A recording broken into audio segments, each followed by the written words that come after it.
In my opinion, this is the most underrated and honestly the most controversial Spider-Man piece of media out there as far as TV shows and movies go. I think this is pretty crazy that this show even got made, and it's really cool because it's very, well, different.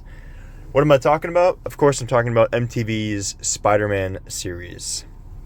So before Across the Spider-Verse and before Tom Holland, Tobey, or Andrew ever suited up, actually, I shouldn't say before Tobey, there was one version of this Spider-Man most fans completely forgot. In 2003, MTV actually launched a bold, edgy, and very adult take on Peter Parker.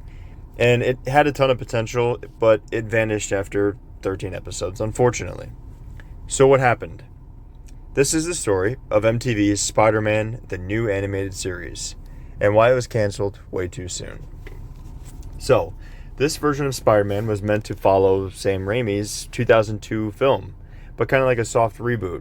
Now, we see this nowadays sometimes with certain things where they'll create like a cartoon that attaches to a movie. It's becoming very popular in James Gunn's DCU because he has stated that, all of his everything that comes out, whether it's cartoons or movies or video games, is canon and connected. Now that can get kind of messy, so you may see why this show could have been, a problem even this far back. Peter Parker is now in college, juggling classes, guilt, and a secret identity that keeps destroying his personal life. The show stars Neil Patrick Harris as Peter Parker, which is very interesting because I believe he's voiced him in other versions of the character, but I know Neil Patrick Harris actually loves Spider-Man, so I love this casting because I love Neil Patrick Harris. I think he's hilarious. I think he's awesome as an actor. If you guys don't know How I Met Your Mother, that's a criminally underrated. I shouldn't say criminally underrated. The ending kind of ruins it for a lot of people, which is why it's probably underrated as much as it is. But I think he is awesome in general. But the main topic that always kind of seems to come to light with this show is not the casting of Neil Patrick Harris, it's the unique animation. I will be posting pictures or videos if I can find it here, but it's cell shaded CGI. I looked it up, and it's very video game-esque. It definitely gave the series a unique comic book look that still makes it stand out to this day. Now, whether that standout is for good or for worse, it's kind of up to the person, and obviously that's kind of anything, but this animation itself is very divisive, and I feel like it's either love or hate. Like, you're not going to really feel indifferent about this. It's very jarring, and that could either be a good thing or a bad thing. But what made this show different other than the animation and the casting of Neil Patrick Harris? Well, that is, it wasn't for kids at all. The tone was much darker, much more serious, and it leaned into the real world problems like addiction, trauma, and moral consequences. And when you hear these things, you think, oh my God, that's awesome for a Spider-Man show. And again, this is where the show was kind of ahead of its time in a way, because now we're all craving superhero content to be more dark and serious and tackle more, real life themes in a realistic way.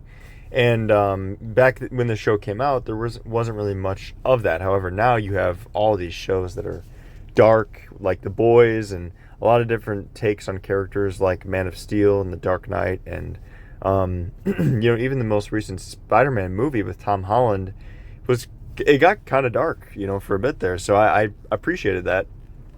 And dark takes on comic book characters is also something that's very controversial because it's it rubs a lot of people the wrong way. If some people feel like it ruins their favorite character, but at the time, this was definitely a bold step in a direction for a show like this. However, Peter, MJ, and Harry are all caught in this messy emotional triangle, and Spider-Man is often forced to choose between saving lives and losing people closest to him. Now, again, this is like, you hear this is a Spider-Man show and you get excited because, wow, that sounds like Spider-Man. That is what I want. And the show does deliver on, the execution of a lot of this stuff. I mean, the relationships feel really good. I mentioned this series actually in a Spider-Man video I did. If it's not out by the time you're watching this, it will be shortly after. And in that video, I mentioned this as like the template they should use for the relationships Peter is going to inevitably probably have in college in that movie. Because I would imagine the movie will start with him going into college and meeting new friends, that hopefully being, Gwen Stacy and Harry Osborn. And I think this show is a really good example of how you can, explore that, because it's a very adult version. Now, you do have the Spectacular Spider-Man TV show, but that's more of a, I don't want to say childish, but it's definitely not as, grown up or adult as this version is. Nothing against that show, it's amazing, but, I do really like the character dynamics in this show. I watched this religiously as a child, for some reason. I also really enjoyed the Batman show.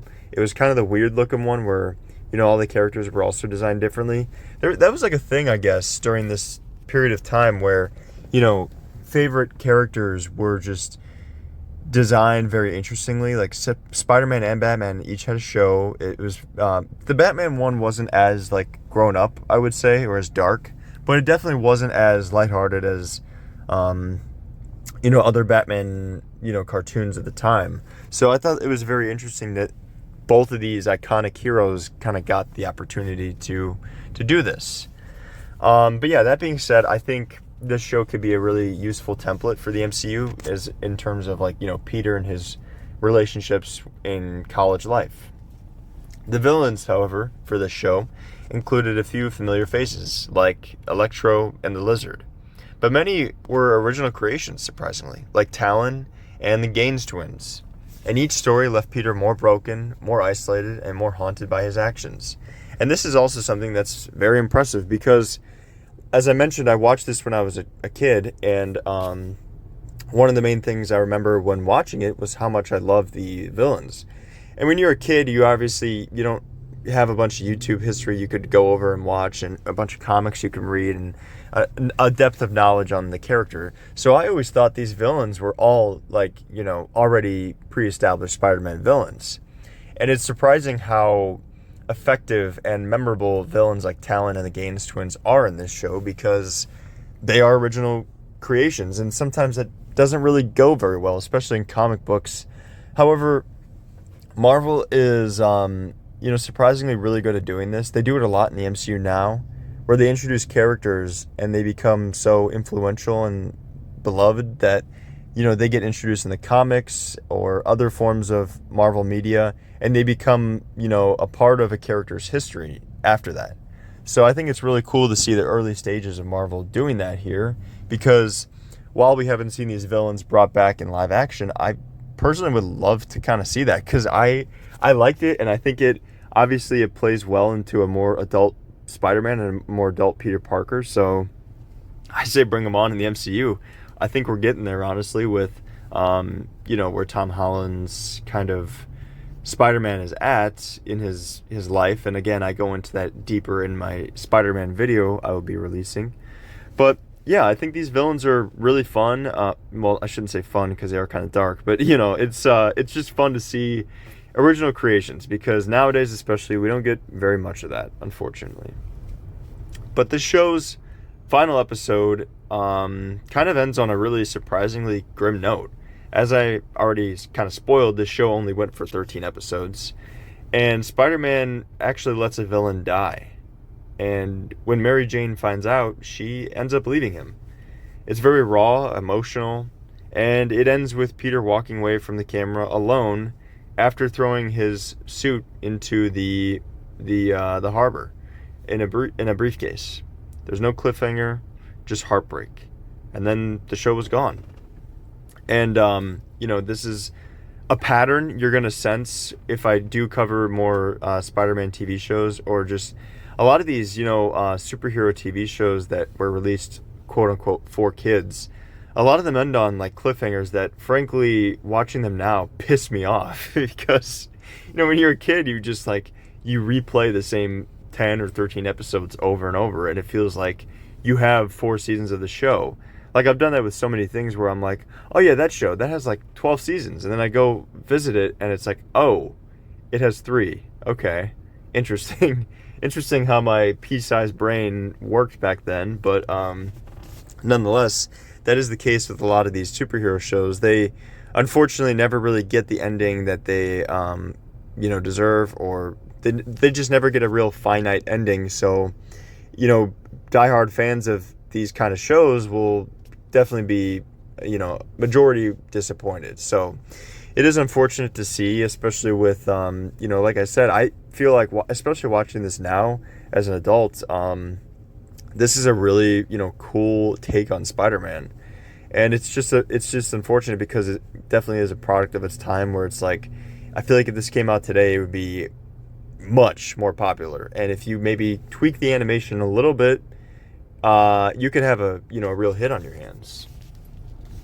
So why did it end after just one season, after I just mentioned all the stuff I liked? Well, there's really like 5 big reasons I could find for this, and the first one being low ratings. I kind of mentioned this earlier, but MTV is what this aired on, and MTV's usual audience wasn't tuning in for animated superhero shows, especially weird ones like this. I feel like this is a show that feels like it should have been on Adult Swim, maybe. Back then, obviously, there was not streaming services, so everything was cable, so it had to go to somebody, and if I had to pick one, I'd probably pick Adult Swim. The second reason, it's the wrong fit. The show was dark and serialized, but MTV aired it late and out of order. That didn't really help, mixed with the fact that, like I said, it was kind of I feel like, ahead of its time, in the wrong era. So airing something like this out of order and late at night, where not many people are catching it, that's not really going to help your chances of getting higher ratings in the first place. The third reason is the animation and the fact that it was so expensive. Cel-shaded CGI looks cool in this, and it's a very unique take on the animation, but it is a very pricey take at that. It costs them a lot of money to do. Even with just 13 episodes, it costs a ton. And, it is also very polarizing, like I mentioned. Whereas, like, somebody could tune in and be immediately captivated, like I was as a child. And then other people will tune in and, want to turn it off instantly because it hurts their eyes. So it's very unfortunate that something's like that. And it kind of reminds me of the Spider-Verse movies, because me personally, I can appreciate the animation, but if I had my pick, I have to say that would not be my first choice for like the kind of animation I want, especially in a Spider-Man animated movie. So it is kind of one of those things where sometimes big creative choices, you swing and you miss, and sometimes you hit a home run. So this is unfortunately one of those misses. The fourth reason was creative conflicts. Marvel, Sony, and MTV could not agree on the show's direction. And if you know anything about Marvel and Sony, you know creative differences is no fluke. It happens quite often.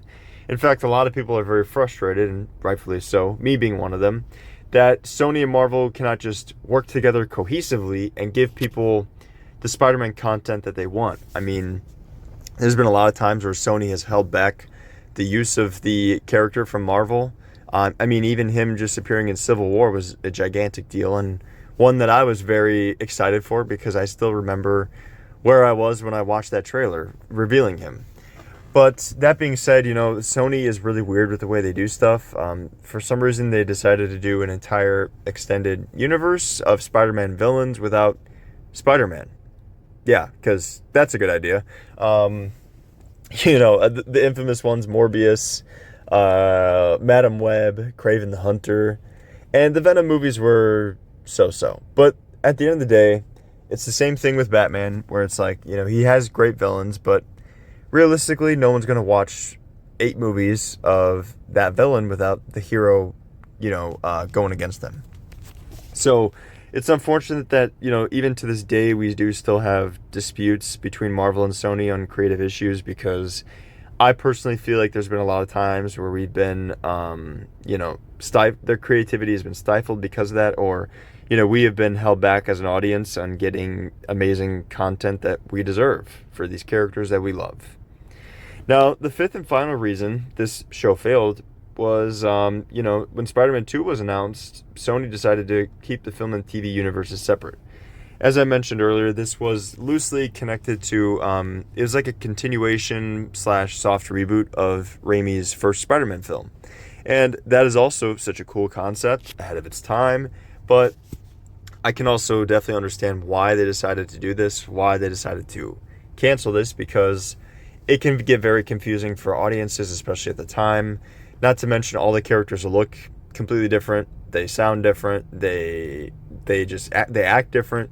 It's something that was very jarring to me when I found out that this was supposed to be those Raimi characters, where I'm like, soft reboot or not, this is just like very off-putting to me. And honestly, in my headcanon, I kind of like to just think of it as like its own thing, because it makes me enjoy it a lot more. And I'm okay with just starting with them in college. I don't need to see like a whole, origin backstory there.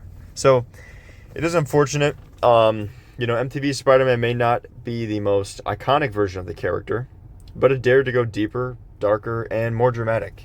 And in just 13 episodes, it delivered a version of Peter Parker that fans are still talking about over 20 years later. Because as I mentioned earlier, it is underrated, but also somehow, very controversial.